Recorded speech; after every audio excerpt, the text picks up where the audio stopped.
At 07:29 on March 17, 1945, 250 feet beneath the Pacific Ocean, the steel hull of USS Razorback groans like a dying animal. Each explosion sends shockwaves through the water that feel like sledgehammers against your chest. Inside, the lights flicker and die. Emergency red lamps cast everything in blood. 78 men hold their breath, not from discipline, from terror. Commander Declan Brennan grips the periscope housing as another depth charge detonates. Too close. Paint chips rain from the overhead like dirty snow. A young sailor vomits into a bucket. Nobody moves to help him. Nobody moves at all. The Japanese destroyer Tsukikeiji circles above like a patient shark. Her sonar pings through the water. Ping, ping, ping. Each one a countdown to death. Her captain knows the American submarine is here. He knows it's wounded. One propeller shaft damaged. Battery cells cracked and leaking chlorine gas that burns the lungs with every breath.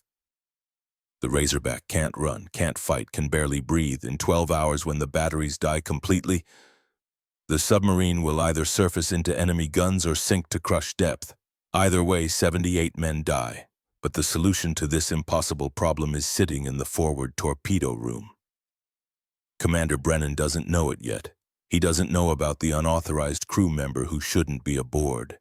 He doesn't know about the teenager who lied about his age, forged documents, and snuck onto this submarine in Pearl Harbor 3 months ago. And he definitely doesn't know that this 16-year-old kid who can barely grow facial hair has been watching the veteran torpedoman work, thinking about pressure and water and bubbles, and has just figured out something that every submarine expert in the Navy has missed. The boy's name is Ezra Calloway.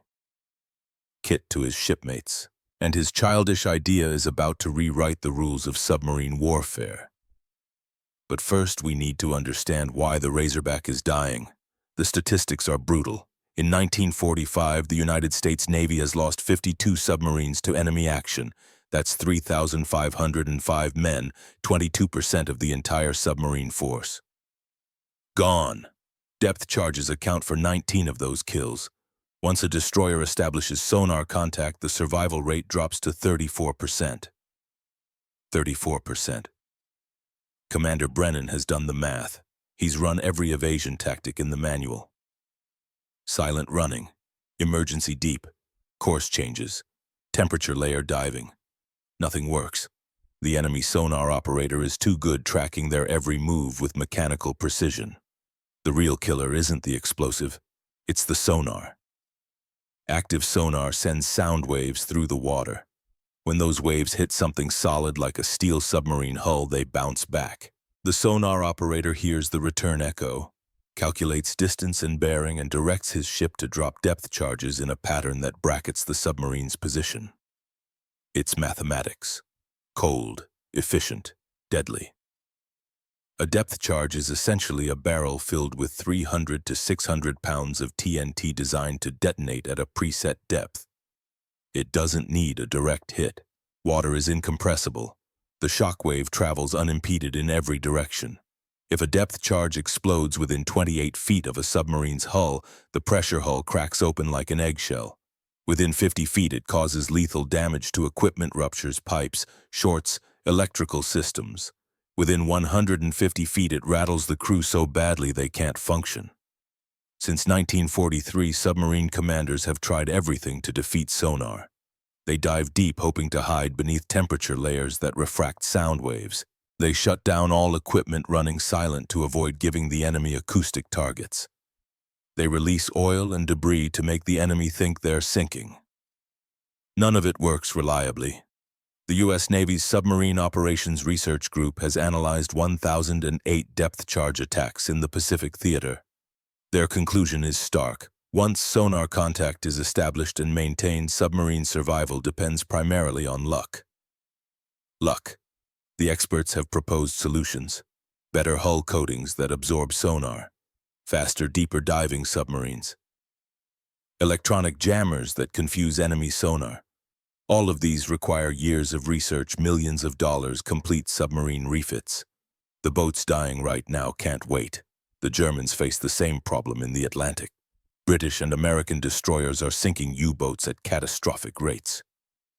237 U-boats lost in 1944 alone. The Kriegsmarine solution deployed in 1942 is a device called Bold. Pillenwerfer by German crews. It's a metal canister packed with calcium hydride and zinc dust.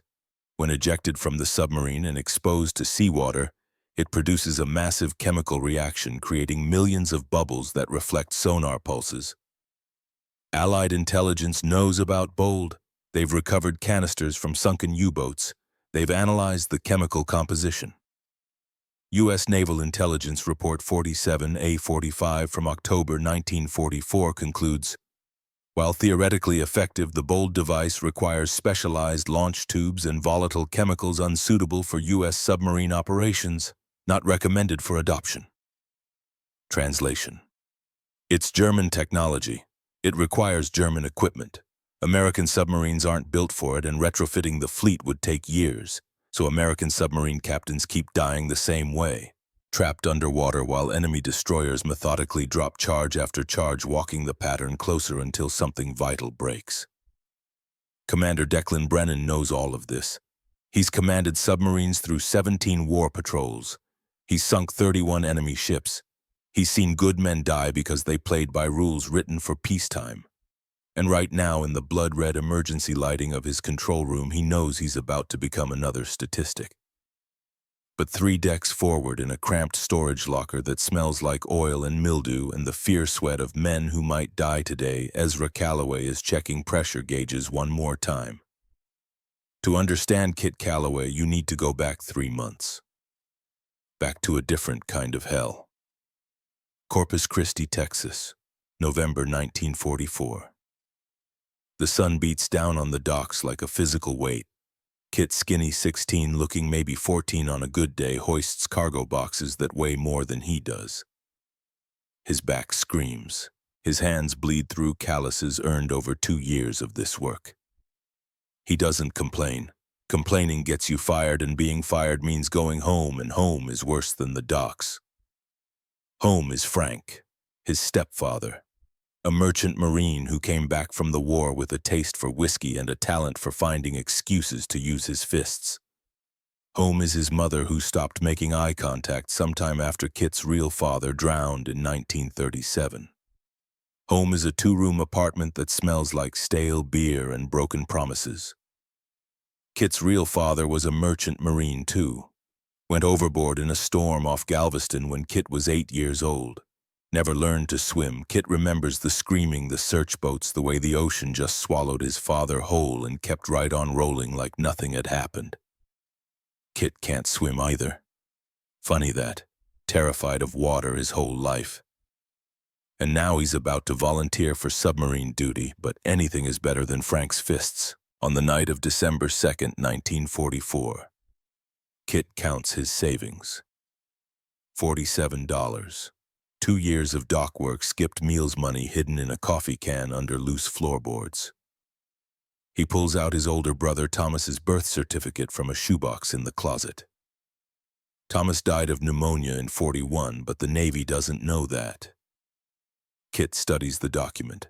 Born April 3rd, 1927. That makes Thomas 18 now. Would make him 18 if he'd lived. Kit looks at his own face in the cracked bathroom mirror. Born November 3rd, 1928. He just turned 16 last month. Old enough to enlist without parental consent if he can make someone believe it. He practices signatures in a notebook. Thomas Calloway, over and over until the forgery looks natural. Then he takes his mother's eyebrow pencil and draws the saddest excuse for a mustache the world has ever seen. In the mirror, he looks ridiculous. But maybe in the right light to a recruiter with a quota to meet, he might pass for 18. His mother catches him packing. It's 2 in the morning. She stands in the doorway, backlit by the hallway bulb, and she looks so small, so tired. "You can't leave me here with him," she says, not angry, just stating a fact. Kit keeps folding his spare shirt. "I can't stay and become him, Mama." She doesn't argue.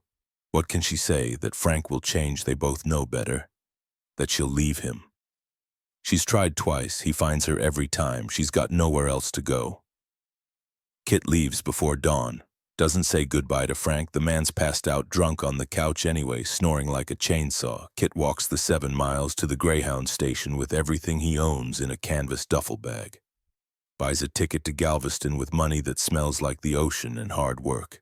The recruitment office in Galveston is a converted storefront with peeling paint and a faded poster showing sailors standing heroically against a sunset. The recruiter is a chief petty officer named Morton, mid-40s, with eyes that have seen too much and believed too little. Morton looks Kit up and down.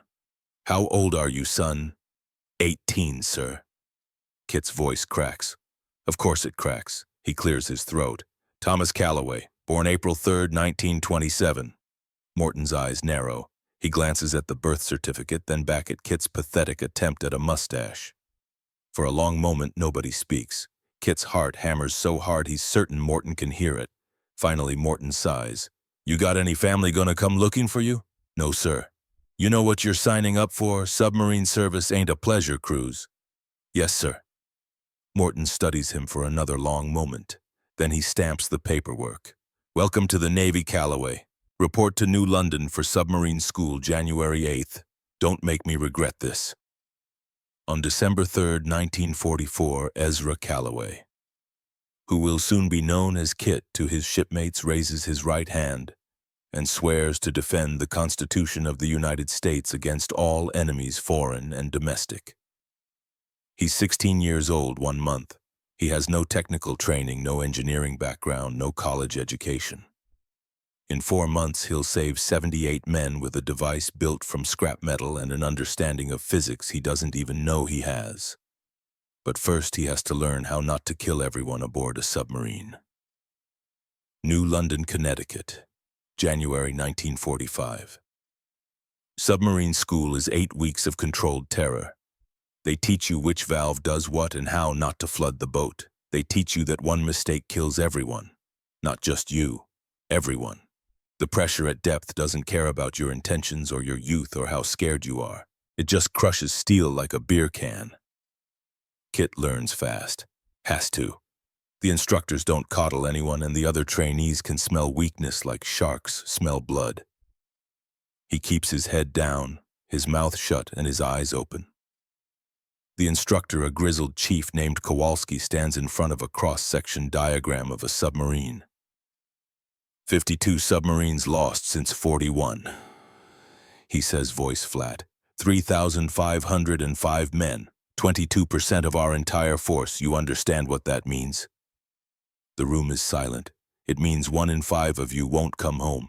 It means every time you dive, you're betting your life that every system works, every man does his job, and the enemy doesn't get lucky. Statistics say some of you will die screaming in the dark while the ocean crushes you like an insect. He pauses, lets that sink in. So pay attention. Learn the systems, trust your crewmates, because down there, that's all you got. Kit pays attention.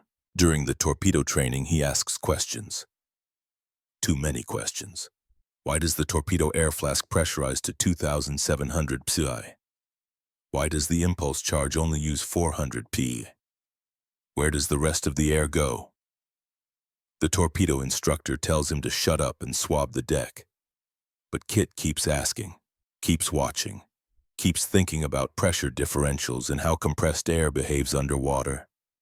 He doesn't know why it fascinates him. Something about the physics, the precision, the way you can calculate exactly what will happen if you know the variables. It's honest in a way people never are. On March 1st, 1945, Kit graduates submarine school. The Navy assigns him to USS Razorback, home-ported in Pearl Harbor, as a torpedo-man striker. It's the lowest job in the submarine hierarchy. His duties: load torpedoes, clean the torpedo tubes, polish brass fittings, make coffee, and keep his mouth shut while the real sailors do the important work. Kit is very good at keeping his mouth shut. He is not good at following orders when those orders seem inefficient. Pearl Harbor, March 5th, 1945. The first time Kit sees USS Razorback, she looks like a mechanical whale. 311 feet of welded steel and American engineering. Beautiful in a utilitarian way. Deadly. He carries his duffel bag up the gangway, and the moment he steps aboard, the claustrophobia hits him like a fist. The interior is cramped, pipes everywhere, valves, gauges, hatches barely wide enough to squeeze through. The air smells like diesel fuel and machine oil and the sweat of 80 men living in close quarters. Kit's chest tightens. He thinks about his father drowning in open ocean and wonders what the hell he's gotten himself into. Chief Petty Officer Silas Merrick meets him at the forward torpedo room. Merrick is 42, lean and weathered like driftwood with eyes that miss nothing. He looks Kit up and down, and his expression doesn't change. "How old are you really, Calloway?" Kit's stomach drops. 18, Chief." "Uh-huh." Merrick doesn't believe him, doesn't press it either. "You know how to load a Mark 14? "Yes, Chief. Trained at New London." "Good. We got 4 tubes forward, 4 aft. Each torpedo weighs 3,300 pounds. You drop one, it kills somebody. You load one wrong, it kills everybody. You follow orders fast and correct, or you find another boat. Clear." "Clear, Chief." Merrick's expression softens just a fraction. "You look scared, kid." "That's good. Scared means careful. Cocky gets you killed. Just do your job, stay out of the way, and you might make it home." Kit nods, doesn't trust his voice. That afternoon, he meets Commander Declan Brennan. The captain is 41 with iron-gray hair and a reputation for aggressive tactics that border on reckless. They call him Ironside, though never to his face. He's commanded Razorback through 17 war patrols, sunk 31 enemy ships, brought his crew home every time, which in submarine service is a minor miracle. Brennan looks at Kit like he's inspecting a questionable piece of equipment. "You the new striker?" "Yes, sir." "You look 12. "I'm 18, sir." Brennan's eyes narrow. He knows. Of course he knows. But he's down 2 men from the last patrol, 1 transferred, 1 medical discharge, and replacements are hard to find. He glances at Merrick, who gives the barest shrug. "All right, Calloway. Chief Merrick says you're trained. We ship out in 3 days for combat patrol off the Japanese coast. You do your job, keep your head down, and maybe you'll live to see 19. Dismissed." Kit salutes, turns to leave. "Calloway." He stops. "We bring everyone home," Brennan says. "Every patrol, every man. I intend to keep that record. Don't make me break it." "No, sir." 3 days later, USS Razorback slips out of Pearl Harbor before dawn. 78 men aboard. Kit stands on deck during the dive, watching the ocean rise up to swallow them, and fights down the panic. The water closes over his head. The hatch seals, the world becomes steel and darkness and the sound of his own breathing. He's underwater. Can't swim, can't escape. If something goes wrong, he drowns just like his father. But he's also free from Frank's fists. Free from Corpus Christi, free from being nobody going nowhere. Down here in the dark, he's part of something bigger. The first week is hell. Kit learns what real claustrophobia feels like. 8 hours on, 8 hours off in a metal tube where you can't stand up straight anywhere except the control room. The air gets thick and stale. The temperature swings from freezing to sweltering depending on depth and latitude. The food is canned. The coffee tastes like diesel. Everyone stinks because showers are rationed. But Kit watches and learns. He watches Chief Merrick's torpedo team load and fire with mechanical precision. Watches how they calculate depth settings, speed settings, gyro angles. Watches how they manage the compressed air system that ejects torpedoes from the tubes. 2,700 psi in the air flask. 400 psi impulse charge to blow the torpedo out. The rest vents through relief valves. During the first combat engagement, March 9th, a Japanese cargo ship off the coast of Formosa, Kit loads torpedoes with shaking hands, while the boat maneuvers into attack position. They fire 4 tubes. 3 hit. The cargo ship breaks in half and sinks in 6 minutes. The crew cheers. Kit just stands there, numb, thinking about the Japanese sailors drowning in the dark. Then the destroyer arrives. The first depth charge attack is worse than anything submarine school prepared him for. The explosions aren't just sound, they're physical. They shake the entire boat like a giant fist punching the hull. Light bulbs shatter, pipes groan, Men curse and pray in equal measure. Kit finds a corner and makes himself small, heart-hammering, certain this is how he dies. Just like his father, drowning in the dark. But Brennan brings them through. Evasive maneuvers, silent running, temperature layer diving. The destroyer drops 16 depth charges over 2 hours, but none close enough to do real damage. Finally, the enemy gives up and withdraws. In the aftermath, Kit notices something the veterans miss. During the attack, they'd fired a torpedo at the destroyer, a desperation shot that missed. But when the torpedo left the tube, air bubbled out during the water slug ejection. Kit was watching the depth gauge, the pressure readings, trying to understand the system. And he saw it, the air bubbles rising. On the sonar console, the enemy's active sonar pulses shifted. For maybe 30 seconds, the Japanese destroyer's sonar locked onto the bubble column instead of the submarine. The depth charges that followed exploded harmlessly away from Razorback. Kit files that observation away, doesn't mention it. Who's going to listen to a 16-year-old striker? Over the next week, March 9th through March 15th, USS Razorback hunts Japanese shipping with calculated aggression. They sink 2 more cargo ships, a tanker, and damage a troop transport. Each victory brings enemy destroyers. Each destroyer brings depth charge attacks, 6 attacks total. Kit experiences each one with the same terror, the same certainty that this time they won't make it. And each time he watches the sonar, watches the bubble patterns, watches how the enemy reacts. He starts keeping a notebook, writes down observations in his bunk during off hours using a stub of pencil and paper torn from requisition forms. Torpedo launch air bubble column rises approximately 40 feet before dissipating. Duration 28 to 35 seconds.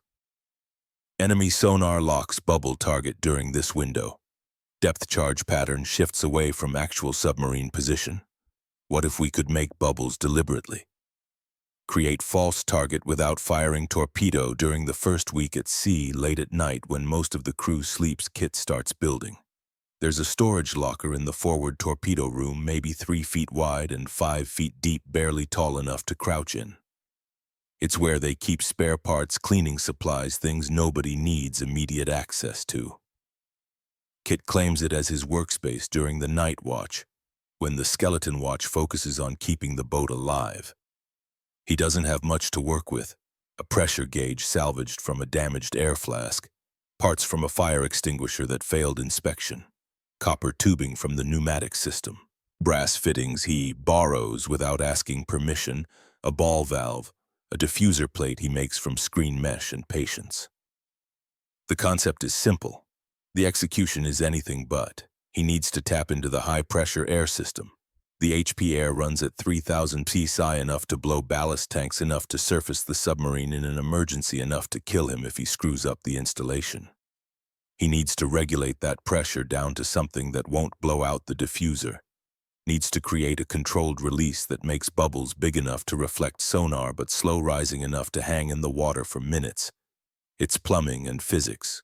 Pressure differentials, flow rates, buoyancy.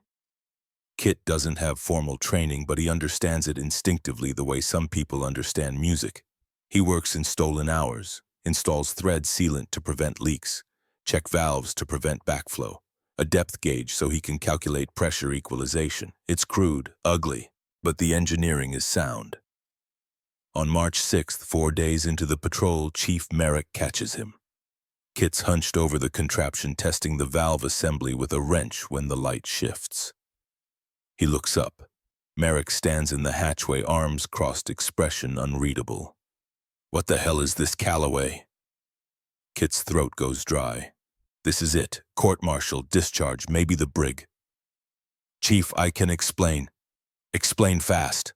The words tumble out. When we fire torpedoes, air bubbles escape, big bubbles. They draw sonar away from the boat. I saw it happen off Formosa. The destroyer locked onto our bubble wake for 30 seconds before the charges went off. So I thought, what if we could make bubbles without firing a torpedo? Just blow air into the water deliberately, create a false target. They'd ping the bubbles instead of us. We could slip away while they're depth charging nothing. Merrick listens, doesn't interrupt. When Kit finishes, Merrick picks up the device, examines it. Hefty, crude. But the kid used proper thread sealant, installed check valves correctly, even rigged a depth gauge for pressure calculations. "This is unauthorized modification of ship's equipment," Merrick says. "That's illegal. You could be court-martialed." Kit knows, doesn't care. "Does it work, though?" "I don't know. Does it? I need to test it. But I can't do that without permission, and nobody's going to give permission to test something this stupid."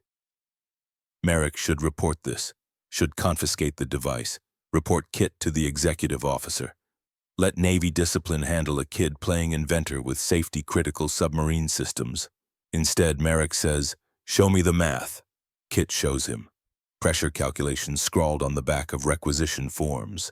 Bubble rise rates estimated from observations. Sonar reflection coefficients guessed from training manuals. It's crude math full of estimates and assumptions, but the principles are correct. Air bubbles do reflect sonar. A large enough bubble column would create a false target. The physics works. Merrick makes his decision. "Next combat situation, when the shooting starts, we test it. Unofficial. If it fails, I take responsibility. If it works, you still take the fall because you're too young to know better, and I can claim I didn't know what you were doing." "Deal." Kit grins for the first time in weeks. "Deal, Chief." Merrick's expression softens. Just for a moment. "You remind me of my son. He was on USS Tang. Went down with all hands last October." Kit's grin fades. "I'm sorry, Chief." "Don't be sorry. Be smart, be careful, and don't get killed doing something brave and stupid." "I'll try, Chief." Merrick leaves. Kit goes back to his contraption, hands steady now. He's got permission, sort of. Unofficial, deniable permission from a man who lost his son to the same ocean that killed Kit's father. He doesn't sleep that night, just works, testing pressure settings, checking seal integrity, calculating flow rates for different depths. March 17th arrives with clear skies and calm seas. Commander Brennan has intelligence on a Japanese convoy heading for Sakhalin Island. 2 cargo ships with destroyer escort. Exactly the kind of target Razorback hunts. At 0600, they make contact. Brennan maneuvers into attack position. The crew goes to battle stations. Kit loads torpedoes with practiced efficiency, heart-pounding, but hands steady. They fire 4 tubes at 0618. 3 hit the cargo ships, both go down. The crew has maybe 30 seconds to celebrate before the destroyer reacts. IJN Tsukikage, a Matsu-class destroyer, 320 feet, 4 depth charge racks. Her captain is Kenji Tanaka, a veteran who's sunk 3 American submarines. He knows his job. At 0620, the first depth charges fall, and that's when everything goes wrong. 1 charge explodes close enough to crack the starboard propeller shaft. Another ruptures battery cells, and suddenly the air smells like chlorine and death. A third springs a leak in the HP air system, not catastrophic, but steady, bleeding their emergency air into the ocean. By 0647, the statistics are grim. 1 propeller, battery acid leak, air leak, maybe 10 hours of battery power, maybe 8 hours of breathable air. And a Japanese destroyer with perfect sonar contact methodically dropping depth charges in a pattern that's walking closer with each pass. Commander Brennan calls an officers' meeting in the control room at 0712. Everyone's faces look like death in the red emergency lighting. Lieutenant Commander Thaddeus Whitmore and the executive officer. "Sir, we could try settling on the bottom, wait until nightfall." Brennan. "We're at 210 feet and 320 feet of water. We settle on mud, we might not have power to break suction. We'd be stuck." Lieutenant Walker, weapons officer. "Surface and fight. We'd be dead in 2 minutes against a destroyer." Silence. The options are exhausted. This is how submarines die. Trapped underwater, batteries dying, air fouling, waiting for the depth charge that cracks the hull like an egg. Outside, Tsukikage circles. Patient, professional, inevitable. In the forward torpedo room, Kit checks his device one more time. The installation is complete. connected to the HP air manifold through a jury-rigged tap that would make any engineer scream. One ball valve between him and disaster. One diffuser plate between him and nothing. Chief Merrick appears beside him. "It's time, kid." Kit nods. Can't speak. His throat's too tight. "You sure about this?" "No, Chief. But we're dead if we don't try." Merrick considers that. Then he nods. "All right. Let's go sell this to Ironside." They head aft toward the control room toward Commander Brennan and the officers who hold 78 lives in their hands. Kit's legs feel like water. His heart hammers so hard he can feel it in his teeth. He's 16 years old. He forged his dead brother's identity to get here. He built an illegal device that might kill everyone aboard, and he's about to walk into that control room and propose something that every expert in the Navy would call suicide. The hatch opens. Red light spills out. Kit takes a breath. "Sir," Chief Merrick says, "permission to speak." Commander Brennan looks up annoyed. "Chief, now is not the time." "Sir, we have a potential countermeasure. Unorthodox, needs your approval to deploy." Every officer turns. Countermeasure. There is no countermeasure for active sonar except prayer. "Explain," Brennan says. And Kit steps into the light. Chief Merrick's voice cuts through the red-lit tension of the control room like a knife. "Captain, we have a potential countermeasure." Commander Brennan's eyes narrow.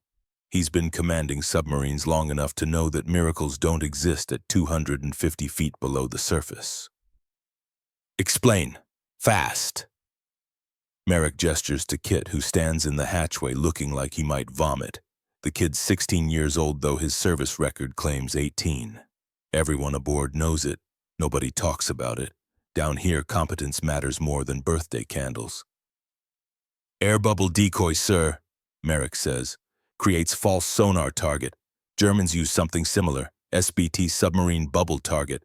Intelligence reports say it's effective against active sonar." Lieutenant Commander Thaddeus Whitmore's face goes red. "That's insane. We start blowing air, we announce our exact position to the enemy. They already know our position." Merrick interrupts, voice calm but steel underneath. "They've got solid sonar contact. This gives them a second target. They'll depth charge the bubbles while we maneuver clear." Lieutenant Walker shakes his head. "The Germans use specialized launch tubes, chemical canisters. We're talking about jury-rigging compressed air systems during active combat. If something ruptures, we could lose HP air pressure, lose ballast blowing capability, lose our ability to surface. Or," Merrick says quietly, "we could live." Brennan holds up a hand. The arguing stops instantly. "Who designed this device?" Merrick hesitates. This is the moment. Kit's entire future hangs on the next sentence. Potential court-martial. Maybe the brig. Maybe worse. "Torpedo man Striker Calloway, sir." Brennan's gaze shifts to Kit.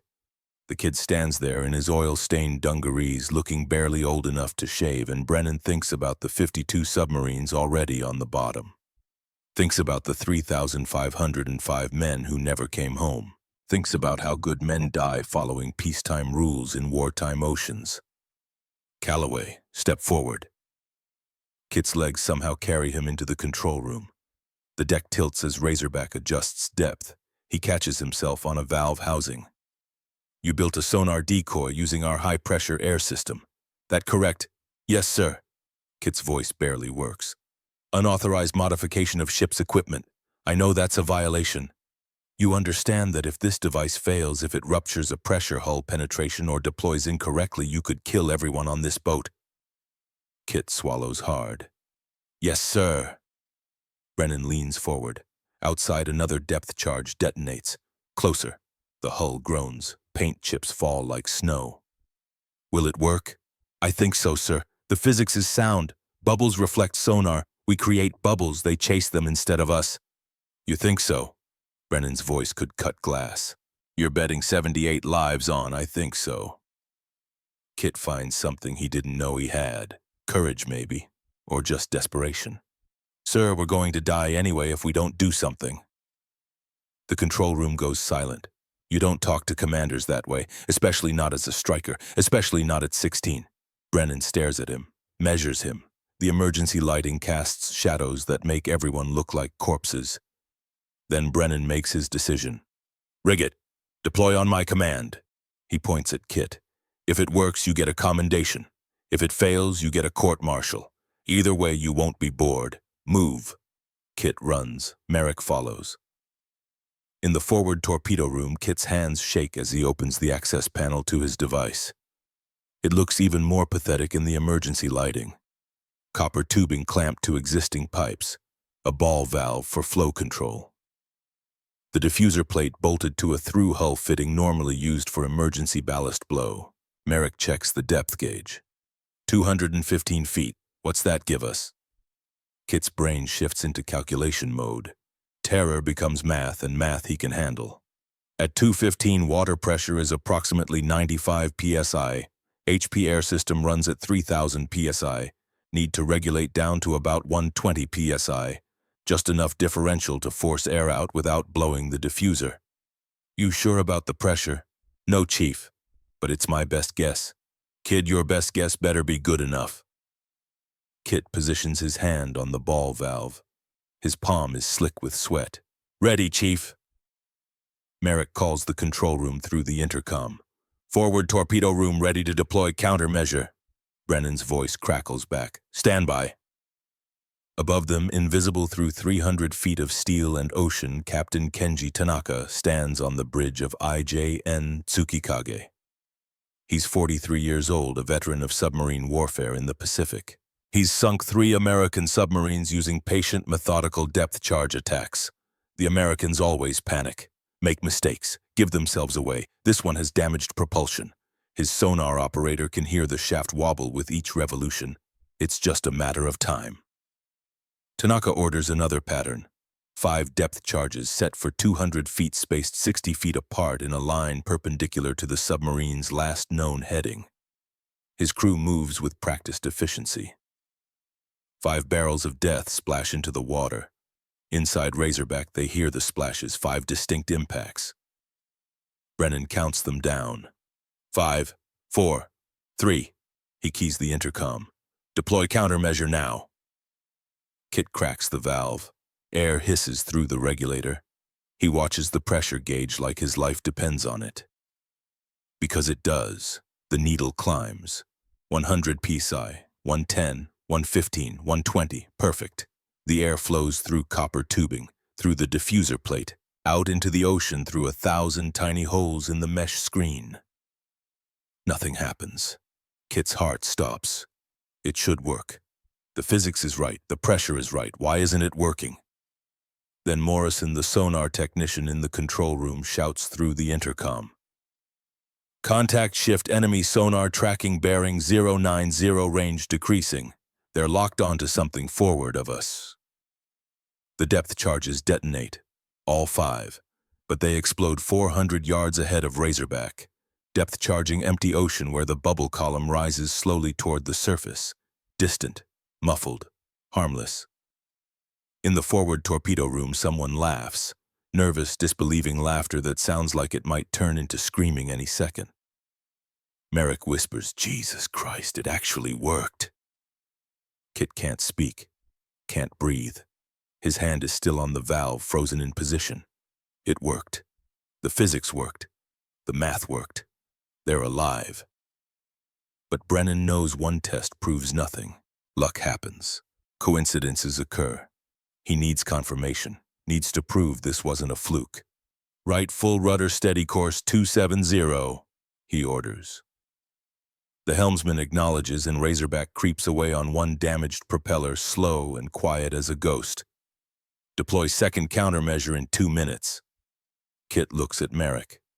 We have to do it again. One test proves nothing, kid. We need a pattern. Above them, Tsukikage's sonar operator is confused. His contact disappeared, then reappeared forward. But when the depth charges exploded, the target vanished. Now he's searching, sweeping his active sonar in expanding circles, trying to reacquire. 2 minutes later, Kit deploys again. Same procedure, same pressure, same physics. This time the Japanese sonar locks onto the new bubble column within 30 seconds. Captain Tanaka, frustrated but still confident, orders 6 more depth charges dropped. 6 more barrels of TNT splash into the water. They detonate harmlessly on the decoy. Tanaka stands on his bridge, staring at the ocean surface, where the charges erupted in columns of white water. Nothing. No debris, no oil slick, no wreckage. His sonar operator reports the contact disappeared again. Impossible, Tanaka mutters. Submarines do not move that fast. But something has changed. The American submarine is doing something he doesn't understand. His doctrine, his training, his experience, none of it accounts for this. Below, Brennan allows himself the ghost of a smile. Again, deploy third countermeasure in 3 minutes, different bearing. Show me this works every time. Over the next 3 hours, Kit creates bubble decoys 4 more times. 4 more times, the Japanese destroyer wastes depth charges on ghosts. Each deployment builds confidence. Each successful deception proves the concept. Kit's hands stop shaking after the 3rd deployment. By the 4th, he's calculating pressure adjustments on the fly, compensating for changing depth, adjusting flow rate to maximize bubble column duration. By the 6th, it feels almost routine. Almost. Because each time he opens that valve, he's betting 78 lives that his math is correct, that the diffuser won't blow out, that the HP air system won't rupture, that the enemy won't figure out the trick. The crew watches in awed silence. Veteran submariners who've been depth-charged a dozen times, who've seen boats go down and friends die, watching a 16-year-old kid make fools of the Imperial Japanese Navy with plumbing parts and physics. In the control room, Lieutenant Commander Whitmore stares at the sonar screen. He's the one who called it insane, who argued against trying. He watches the enemy contacts chase ghost after ghost, and something inside him breaks and rebuilds simultaneously. "Captain," he says quietly, "I was wrong." Brennan doesn't look away from the periscope housing. "We're not out of this yet, Thad." But they're alive. For now. By 10:45, Tsukikage has expended 42 depth charges. Her magazines are nearly empty. Captain Tanaka stands on his bridge, face carved from stone, and listens to his sonar operator's increasingly frustrated reports. "Sir, multiple confusing contacts, some moving, some stationary. Nothing behaves like submarine. The signatures are inconsistent with any known American tactics." Tanaka has been doing this long enough to know when he's beaten. The American submarine is wounded, but it's doing something beyond his understanding, something the training manuals don't cover. He's low on ammunition, low on credibility if he returns empty-handed again. He makes the hardest decision of his career. "Break off attack. Return to convoy station." His executive officer stares. "Sir, we have them damaged. If we press, we have wasted 42 depth charges on phantoms." Tanaka's voice is ice. "Whatever the Americans have developed, we cannot counter it with our current tactics. Return to convoy." Tsukikage's engines rumble to life. Black smoke trails from her stacks as she turns northeast away from the hunt. At 11:12, Brennan raises the periscope. He sees Tsukikage steaming away, her silhouette growing smaller against the morning sun. "Secure from battle stations," he announces. His voice carries through the intercom to every compartment. "We're clear." The submarine erupts. Cheers, crying, men hugging each other with the desperate relief of people who thought they were dead and discovered they're alive. Someone starts singing. Others join in. The sound is ragged, off-key, beautiful. In the forward torpedo room, Kit sits on the deck with his head between his knees, hyperventilating. The adrenaline crash hits like a physical blow. His hands shake so badly he has to clasp them together to make it stop. Merrick sits down beside him. Doesn't say anything for a long moment, just sits there while the kid processes the fact that he's alive. "You did good, Kit," Merrick finally says. Kit looks up. His eyes are wet. "We lived, Chief. We actually lived. Because of you. Because of physics and dumb luck. Physics you understood, luck you made. Merrick puts a hand on the kid's shoulder. My son would have been proud to serve with you. Kit can't speak, can only nod. Brennan appears in the hatchway. The captain looks 10 years older than he did 6 hours ago. He looks at Kit, then at the crude device still connected to the HP air manifold, then back at Kit. Calloway, my cabin. 5 minutes. Kit's stomach drops. Here it comes. The court-martial, the discharge, the price for unauthorized modifications and lying about his age. But when he gets to Brennan's cabin, a space barely larger than a closet with a fold-down desk and a bunk that doubles as a bench, the commander is writing in the patrol log. Meticulous handwriting. Every detail documented. Sit, Brennan says without looking up. Kit sits, waits, watches Brennan write for 3 full minutes without speaking. Finally, Brennan sets down his pen. I'm recommending your device for fleet-wide deployment. Submarine Tactics Section will test it. If it performs as well as it did today, every boat in the Pacific will get one. Kit blinks. Sir, you saved 78 lives with scrap metal and an understanding of physics. That's worth recognition. Brennan's eyes are hard. It's also worth investigation. How old are you really, Calloway? The truth sticks in Kit's throat, but lying now feels wrong. 16, sir. Born November 3rd, 1928. Brennan's expression doesn't change. You forged documents? Yes, sir. That's a federal offense. Fraudulent enlistment. Normally I'd have you in the brig. I understand, sir. But I'm not going to do that. Brennan leans back. Because you're right.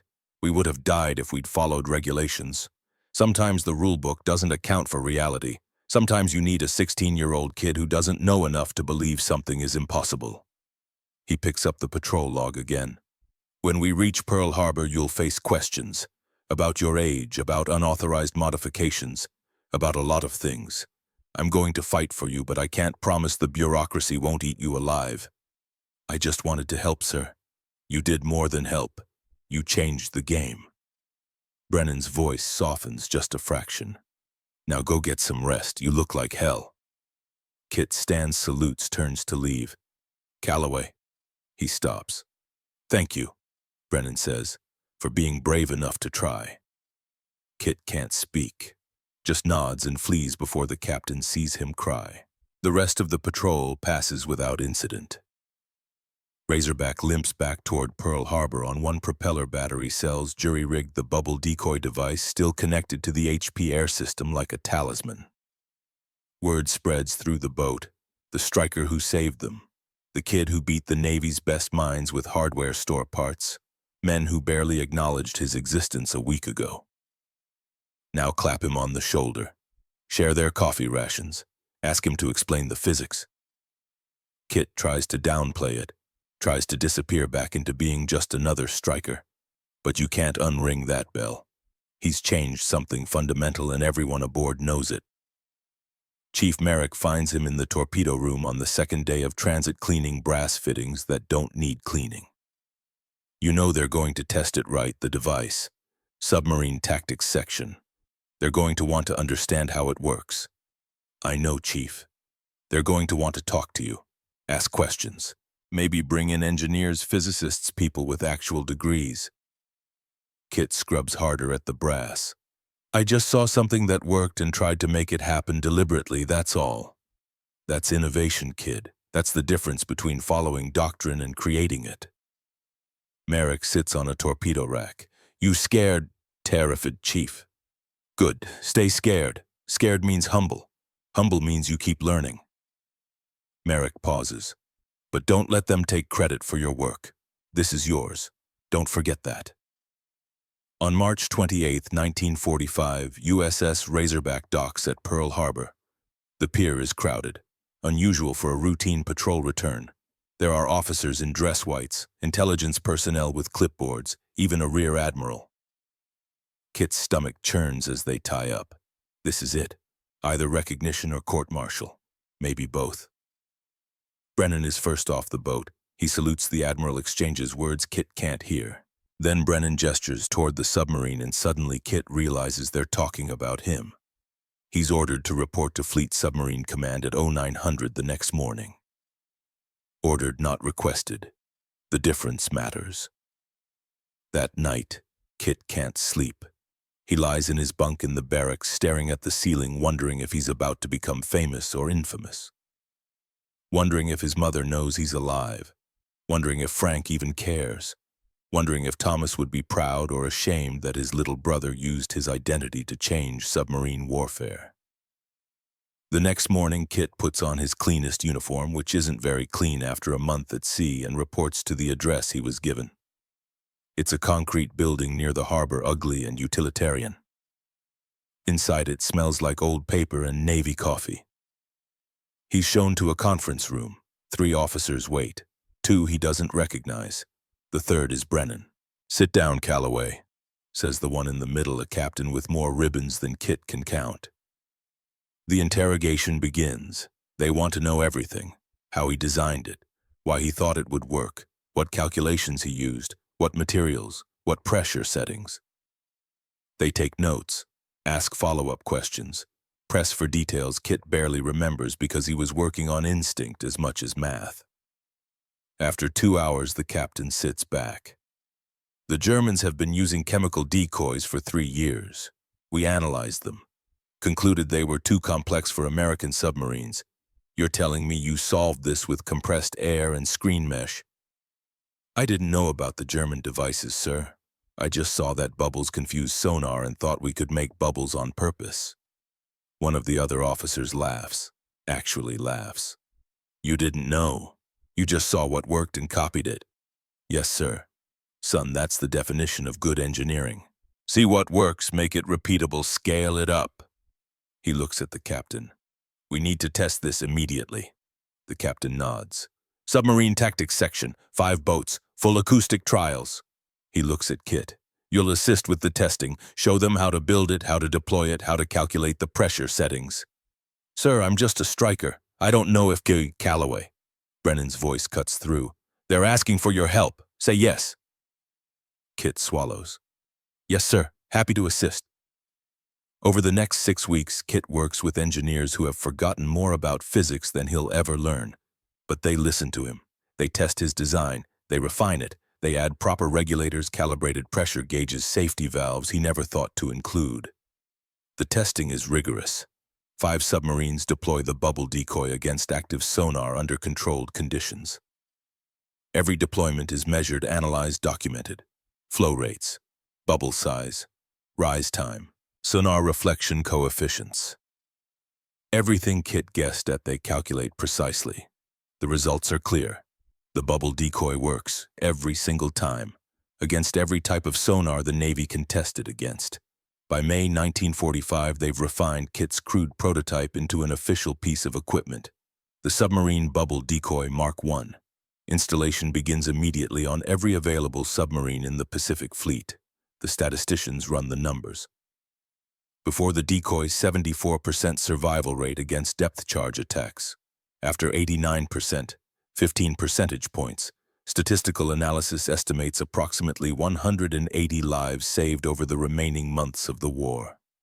180 submariners who will go home to wives and children and mothers because a 16-year-old kid looked at bubbles and thought, what if? But Kit doesn't get to celebrate. Because while the Navy is busy mass-producing his invention, someone in naval personnel is busy investigating his service record. And they've discovered what everyone already knew but nobody officially acknowledged. Ezra Calloway, torpedoman striker, is 16 years old. His enlistment was fraudulent. His service, legally speaking, never happened. The war ends on August 15, 1945. Emperor Hirohito's voice crackles over radios across Japan announcing surrender. In Pearl Harbor, sailors flood the streets. Strangers kiss. Grown men weep with relief. Kit hears the news in the machine shop where he's helping install the 32nd and final bubble decoy system. The engineer working beside him drops his wrench. "It's over. Jesus Christ, it's actually over." Kit stands there holding a pressure gauge, not sure what to feel. The men he saved on Razorback are still alive. The device he built has saved approximately 180 submariners. But in 5 weeks, the Navy will discharge him once they confirm what everyone knows. He won't be going home with a hero's welcome. In September 1945, 2 weeks after Japan surrenders, Kit receives his discharge papers. Honorable discharge, no medals, no commendations, no official recognition. Commander Brennan fights it, writes letters to every senior officer he knows. The letters are passionate, detailed, scathing. Striker Calloway's age is irrelevant to his contribution. He designed a device that saved my boat and will save others. He did so with no formal training, no official support, and no expectation of recognition. To discharge him without honor is not justice. It is cowardice masquerading as regulation. He sends 43 copies, gets back 3 responses, all sympathetic, all powerless to change anything. On September 23, 1945, Kit reports to the discharge office. The process takes 20 minutes. Sign here. Turn in your gear. Here's your papers. Chief Merrick is waiting outside. He hands Kit an envelope. Inside is $237. Money from the crew. We can't let you leave with nothing, Merrick says. Use it for school. Don't go back to loading boxes. You're better than that. They shake hands. Merrick pulls him into a brief, hard hug. You did good, son. Don't let the brass make you forget that. Kit walks out of Pearl Harbor Naval Station into September sunshine. 17 years old, honorably discharged, no recognition, but alive. And somewhere in the Pacific, 32 submarines are equipped with devices descended from scrap metal he built in a storage locker. The bus to Texas takes 4 days. When Kit arrives in Corpus Christi, his mother hugs him and cries. Frank picks fights. After 2 weeks, Kit leaves for Galveston with his sea bag and the crew's money. He rents a room, gets a job at a machine shop. At night, he studies physics textbooks and engineering manuals from the boarding house library. In January 1946, he enrolls in night classes to finish high school. It takes until June. He gets his diploma on his 18th birthday. That same month, Commander Brennan publishes his memoir, Thunder Beneath the Razorback War Patrols. Chapter 17 is titled The Boy Who Changed Submarine Warfare. 32 pages. Brennan doesn't hold back. He names Kit, describes everything, and ends with a dedication to Ezra Calloway, who proved that genius has no age requirement and courage has no rank. The book becomes a minor bestseller among veterans. Within a year, at submarine reunions across the country, they're telling the story. Kit doesn't read it until 1948. By then, he's at Texas A&M on the GI Bill studying mechanical engineering. Someone in his physics class recognizes the name and shows him the book. Kit reads chapter 17 alone in the library while his hands shake. Brennan got it right. Every detail, every number, every moment. He checks out the book and never returns it, pays the fine, keeps it. He graduates in 1951, top of his class. Job offers from Boeing, Lockheed, General Electric. He turns them all down. Instead, he goes back to Corpus Christi and applies to teach high school physics. Starts in September 1952. The principal asks why. You could make real money in industry. Kit thinks about Chief Merrick, about Mrs. Chen, who taught his night class, about how nobody taught him physics. He had to figure it out himself. I want to teach. Someone needs to. He teaches for 35 years, thousands of students. Some become engineers, some join the military, some become teachers. Kit never tells them about the war. He just teaches physics, pressure and force and buoyancy, the honest math that governs the world. In 1956, he marries Sarah, a librarian. They have 2 daughters, Elizabeth in 58, Margaret in 61. Normal life, quiet life, the kind his father never got. In 1962, a lieutenant from Naval Intelligence visits. Mr. Calloway, the submarine bubble decoy Mark I has been classified retroactively. You're prohibited from discussing technical details. Kit hasn't talked about it in 17 years. Doesn't plan to start. The years roll on. Kit teaches. His daughters grow. He becomes a grandfather in 1981. But he still has the notebook. Still has Brennan's book. Still remembers every detail of March 17, 1945. In June 1985, Kit receives a letter. USS Razorback Reunion Committee, 40th Anniversary, San Diego, please come. At the bottom, handwritten, Kit, we haven't forgotten, Chief Merrick. Kit hasn't seen any of them in 40 years. Sarah watches his face. Do you want to go? Part of him wants to leave the past buried, but another part, the part that still dreams about depth charges, wants to see them. Wants confirmation it mattered. Yeah, he says. I think I do.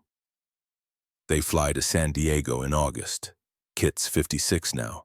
Gray at the temples, reading glasses, a limp from submarine hatches. He looks like a high school physics teacher, which is what he is. The reunion is at a hotel near the harbor.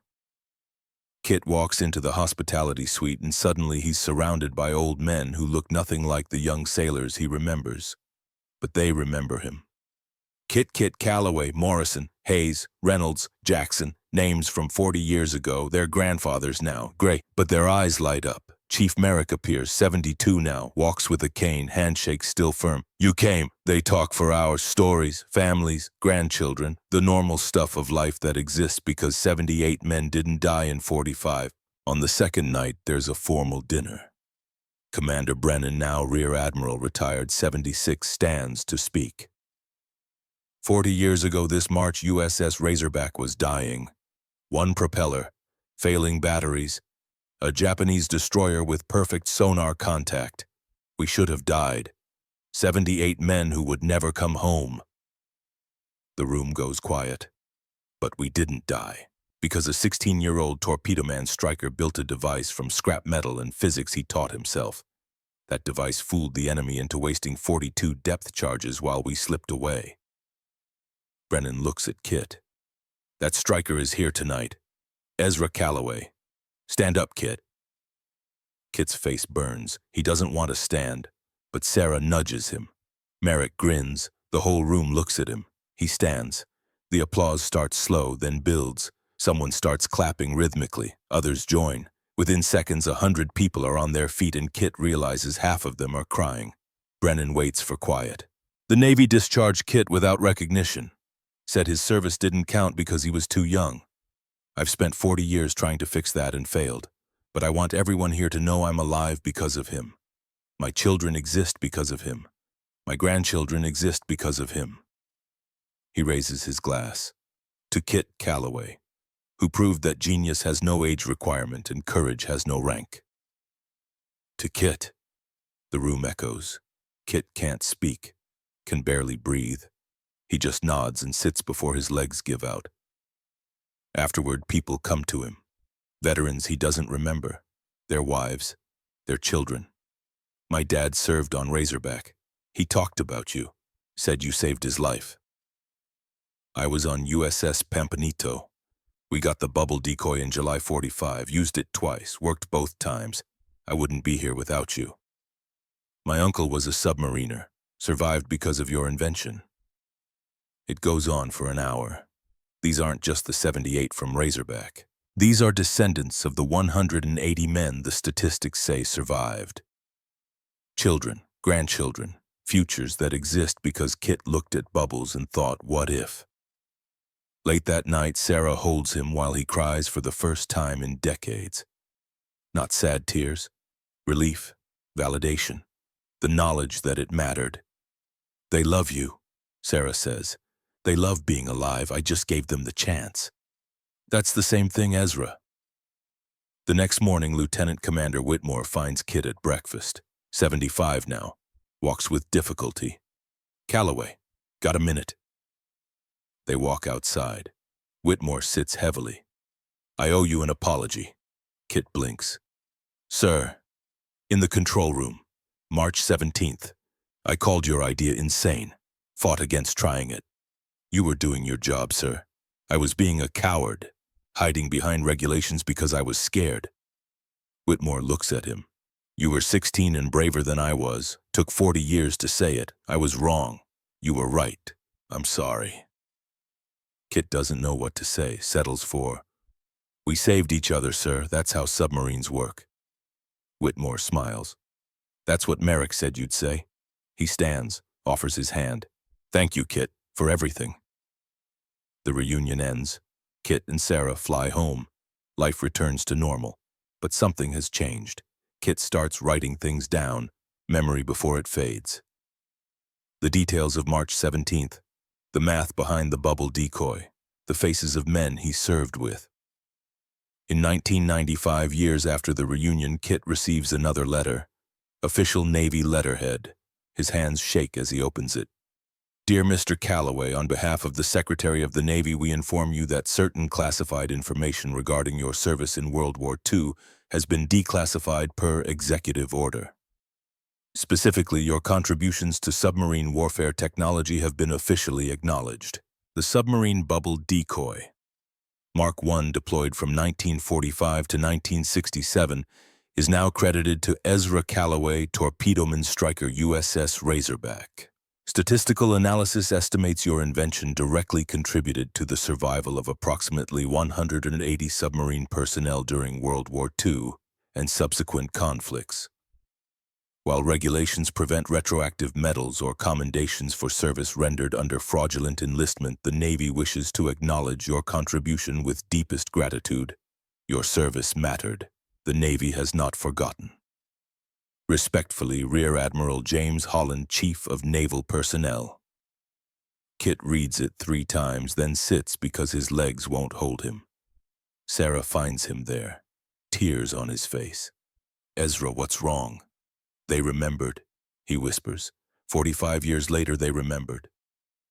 He frames the letter, hangs it in his study next to his engineering degree and a photo of Razorback's crew. Sometimes late at night, he reads it again. 180 lives. His physics, his observation, his willingness to try when everyone thought it was stupid. It mattered. Kit retires from teaching in 1987. Spends retirement gardening, reading, watching grandchildren grow. Sarah dies in 2003. He moves to assisted living in 2010. His daughters visit weekly. In 2016, a young naval officer shows up. Lieutenant junior grade Sarah Chen looks barely old enough to shave. Mr. Calloway, I serve on USS California, Virginia class submarine. I wanted to meet you. Kit 87 now blinks. Why? Because we still use acoustic countermeasures descended from your design, create false targets, deceive the enemy, save lives. She sits.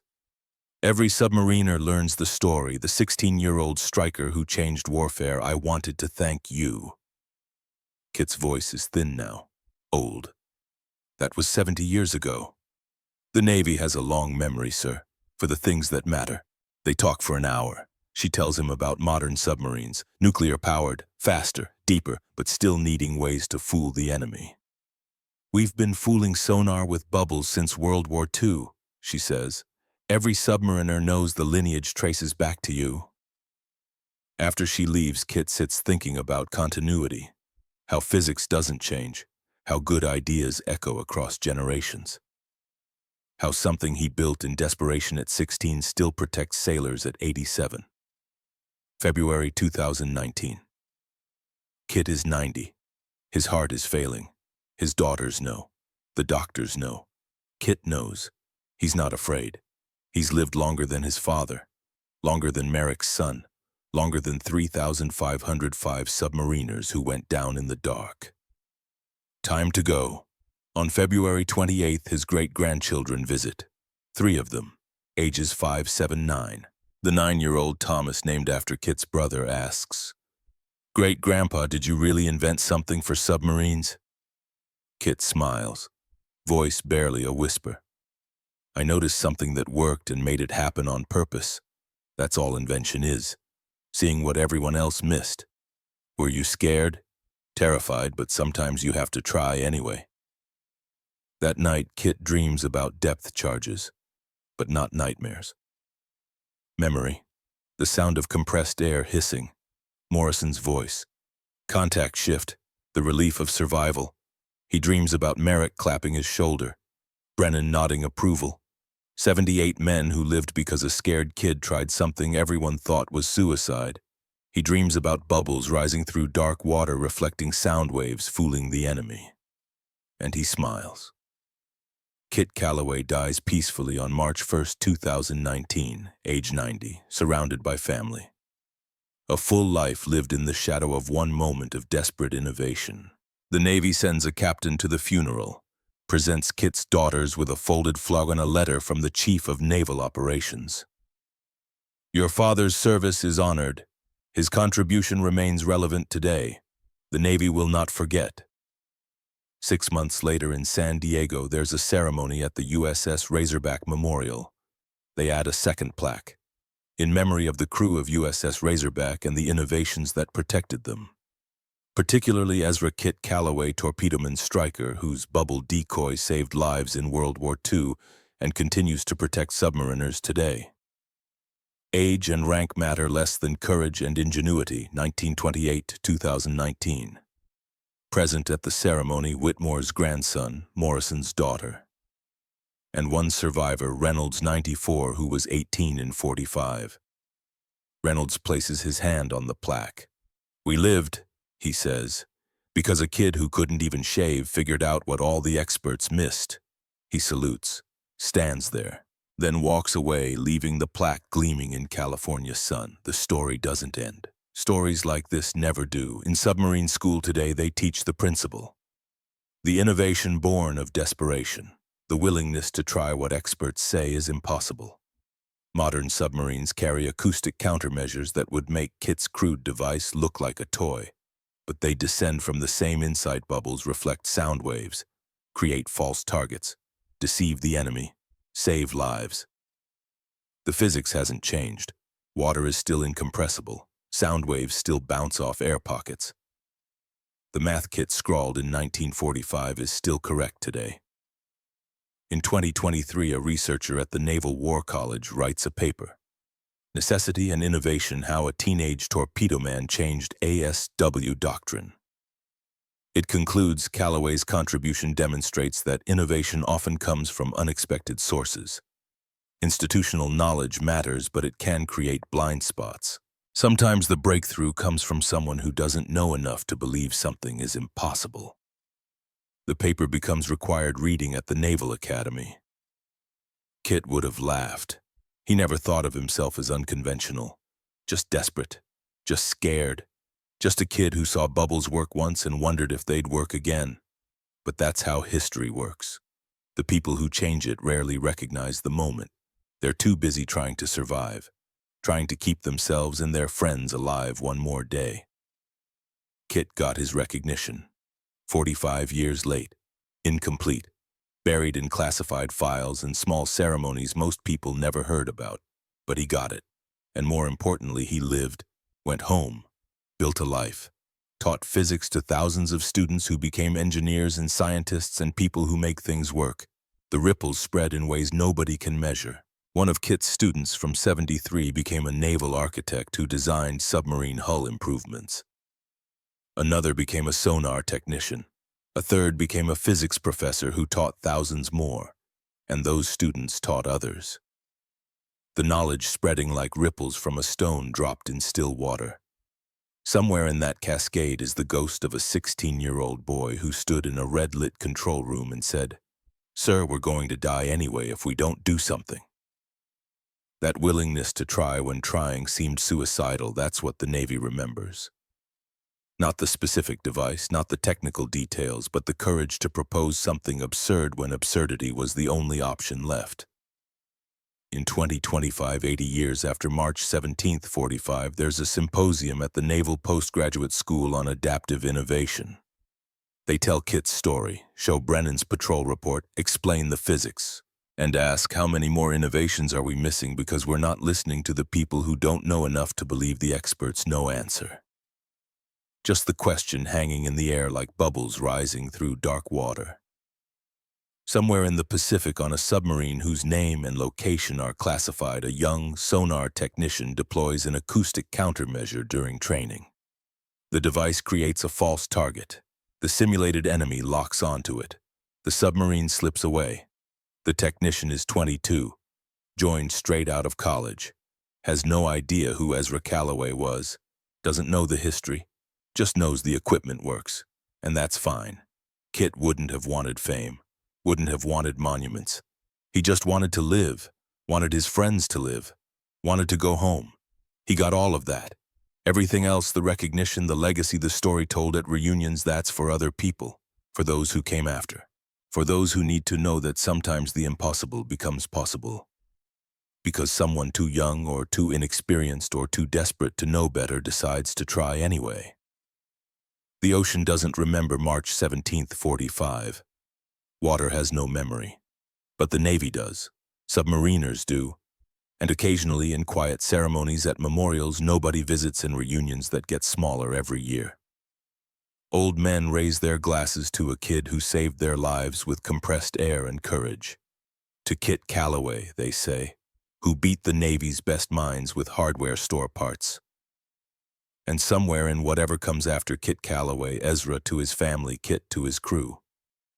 Mr. Calloway to his students smiles and thinks it worked.